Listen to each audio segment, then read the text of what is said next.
What's up, guys? It's each the Bob's Burgers, and we find Falcon here, and today I'm doing a review. I'm finally doing a review on How to Train Your Dragon: The Hidden World. It came out the year of 2019, the same year as Toy Story 4, Abominable, Frozen 2, Angry Birds Movie 2, A Shaun the Sheep Movie Farmageddon, Terminator Dark Fate, Dark Phoenix,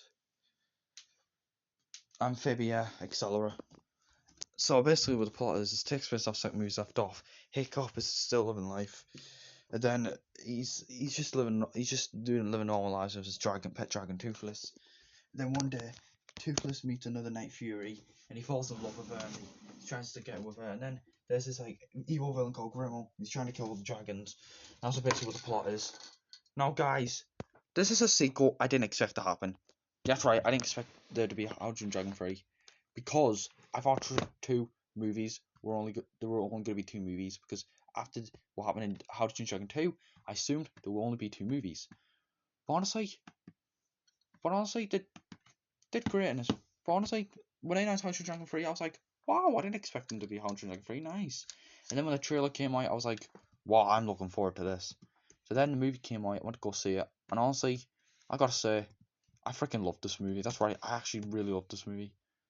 Is this my favorite three? I was thinking about that, because back then I used to say the first movie, I like the first movie best, and then I changed it to How to Train Your Dragon 2. But honestly, then I changed How to Train Your Dragon 3. Honestly, I'm gonna have to think about that. Which movie do I like best? 1, 2, or 3? Honestly, I'm gonna have to think about that.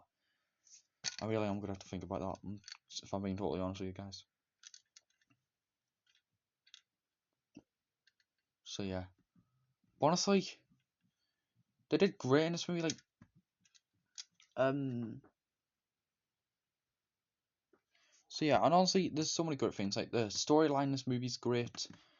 The animation is absolutely beautiful and gorgeous, absolutely gorgeous, and the characters are great. Like we have Hiccup and Astrid and Toothless. Yeah, they're still awesome characters. And we have the other characters like Snotlout, Fishlegs, Roughnut, Toughnut. Yeah, they're still great characters. And yeah, we have Gob the Belt. She's still a great character. And we have Hiccup's mom, Volker. Yeah, she didn't really do much in this movie, but she's still a great character. I do like her. And then we have Eret that we see in the second movie. Yeah, he's still a great character. I like the Eret. And then we have the villain, Grimmel. Honestly, I freaking hate Grimmel, guys. I'm sorry, but I despise Grimmel with such a burning passion. I never liked this character to begin with. Not even when I saw this movie in the cinemas back in 2019. He's got to be one of the worst DreamWorks villains I've ever seen in my life, along with Makunga from Madagascar Escape to Africa. Um, Captain Smek from Home. Francis from The Boss Baby, despite I hate The Boss Baby, but I'm not saying that for example.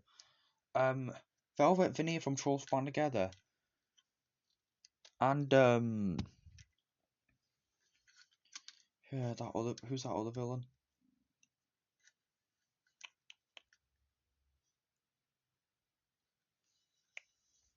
Um,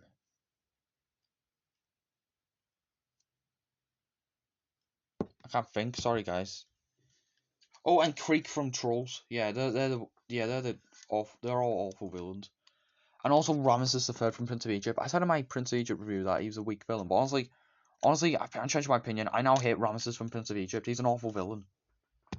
But anyway, back to this. So now, but besides that, honestly, this movie is so freaking beautiful. Like, this brief moment, it was so nice that Toothless actually had a lot more to do in this movie than the first two.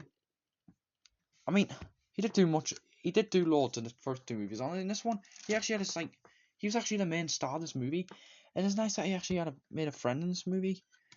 Although, and honestly, and then he fell in love. Honestly, that was actually touching. That Toothless and like furry scenes. Honestly, those scenes were actually really touching. It was nice Toothless actually got himself a true love, like Hiccup did with Astrid in the first movie. Honestly, did it? That was actually so touching and sweet.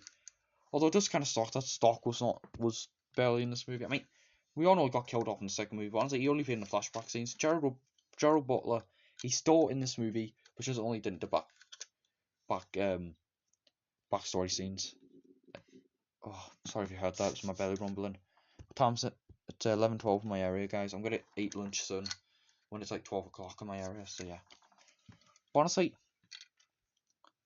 guys, those scenes were touching. And also, so this, I love the scene where not Hiccup, Toothless is trying to dance, going do. Honestly, that scene was funny, and I do love the climax. The climax was awesome. Kind of, honestly, the bit where like Hiccup was defeating Grimo, honestly, that scene was actually so sick. But then, honestly, every time I rewatch that scene, it actually made me smile. I'm not enjoying it. It actually really gets to me. Like, I don't know why. It's just really like, I just really liked. I didn't clap and cheer at the end that when Grimo got killed, where Grimo died. No, I'm not heartless. I'm not that kind of person. But honestly, guys, sorry. But honestly, guys, but the scene where they defeat Grimo, honestly, that was a great scene. I didn't clap at the end when he died. I'm not, you know who. I'm not the you know who that claps at the end of like a character's death in No Time to Die. You know that YouTuber. I'm not mentioning a name because you all know, and I have moved on from that YouTuber. So yeah. But honestly, and yeah, and it's just some YouTubers that know like this movie. Like Michael's fanboy loves this movie, and yeah, a lot of people that I know love this movie. Mario Bros. Movie Final Fantasy 16 loves this movie. He says this is his favorite three. Me, I have to think about that, but yeah. Honestly, and yeah, and when they all let go of Toothless at the end, honestly, that we all let go of their dragons at the end. Honestly, that scene was so much. I actually shed a tear a little bit in my eye when I first saw that scene. I actually shed a tear a little because they all said goodbye to that dragons. Honestly, that scene was really emotional. I really liked that scene. I actually applauded it. And then the end, Hiccup and Astrid actually get married, and then they both have kids. And then they both have kids, and then Hiccup reunites with Toothless, and Toothless remembers him, and then they start going on magical adventures again. Honestly, How to Dragon Hidden World, what a perfect end to the movie, to the franchise, honestly.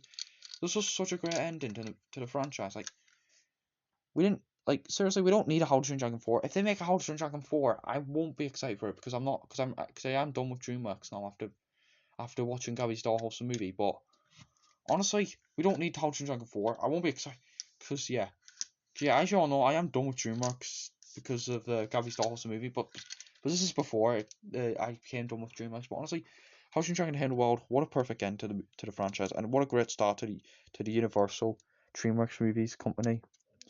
As for Abominable, I'm gonna give that movie. I'm gonna do a review on Abominable at some point.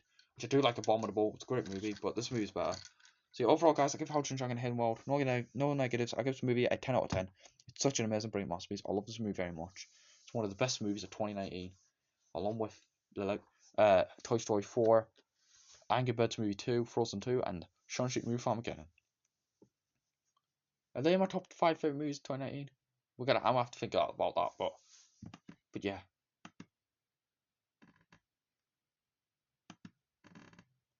If this movie ever comes to Netflix, I'm definitely giving it a rewatch. I'm not doing an opening and closing logo, guys, because as you all know, I don't do opening and closing logo videos anymore because I know the opening and closing logo videos. I got so many gave me so many views. I had so many views from the opening and closing logo videos. Honestly, I'm retired from doing those videos, which yeah, it does kind of suck, I know. But when I'm back left YouTube, I was like, you know what, I don't think I want to do opening and closing logo videos anymore. Which I hope you're all okay with that. Yeah, and it was usually Jeremy that helped me those videos, but I hate Jeremy now, so yeah. But anyway, like I said, I give this movie a 10 out of 10. It's an amazing, brilliant masterpiece. I love this movie very much. It was such a great ending to the franchise. So yeah, thank you all for watching this review, and goodbye.